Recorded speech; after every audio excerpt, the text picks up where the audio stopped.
My father liked to do carpentry. As a child, I remember standing beside him in his workshop, up to my ankles in sawdust. I don't think he liked my being there. He was afraid that in an unguarded moment I'd lose a finger in the bandsaw, or worse. Truthfully, the machinery was so loud I didn't like being there either. The workshop was my older brother's domain, a place where he moved with an effortless authority that I admired and envied in equal measure. My father made all the furniture in our house, something I regarded as normal until I began to visit friends' houses. He said he'd inherited the tendency from his mother,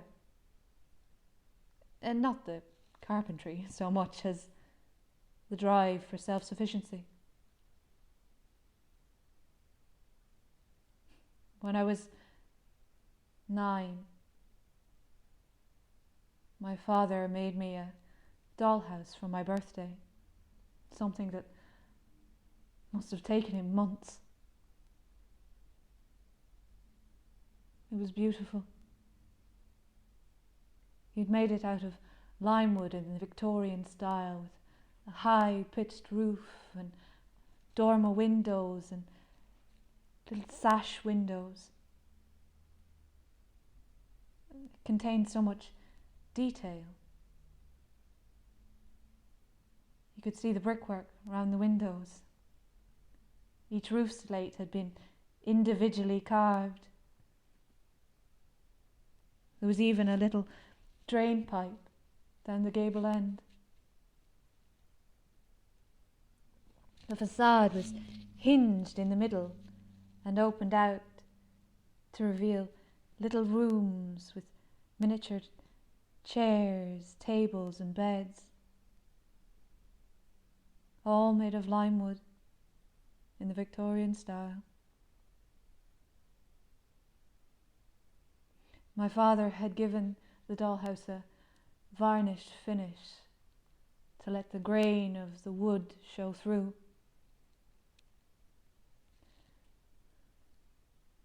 I, for some reason, decided that the dollhouse should be blue. Maybe I'd seen one in a picture book or in a shop window.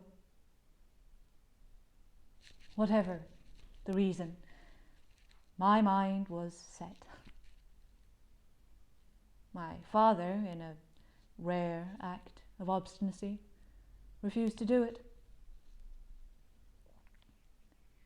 He said that the details would be lost if it were painted blue. I thought he was punishing me for being ungrateful. So I found a tin of blue paint in his workshop and painted it myself.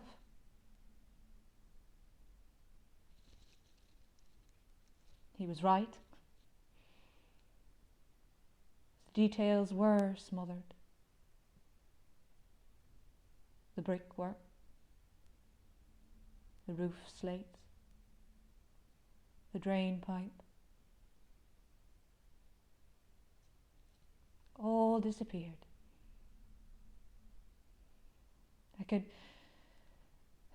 see it happening as I painted, but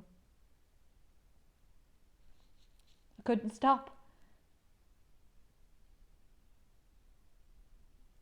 By the time I'd finished, the dollhouse was unrecognizable from the one he'd presented me with earlier that day. It was abandoned at the back of the workshop, where he must have seen it, but he never mentioned it to me.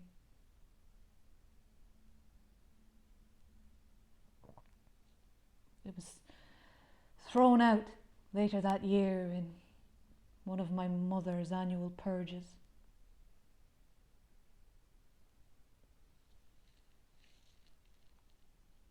As I grow older, I think of that dollhouse more and more.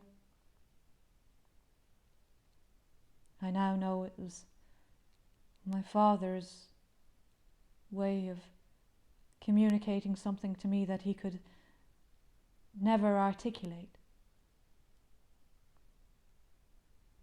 I think of how he must have felt when he saw it at the back of his workshop, just smothered in blue.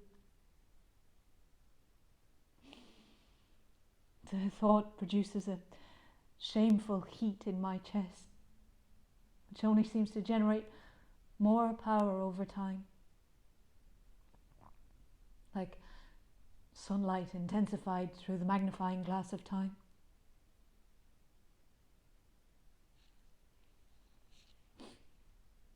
Sometimes I think I'll feel it for the rest of my life,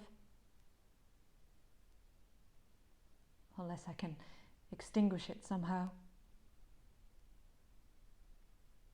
with an even greater shame.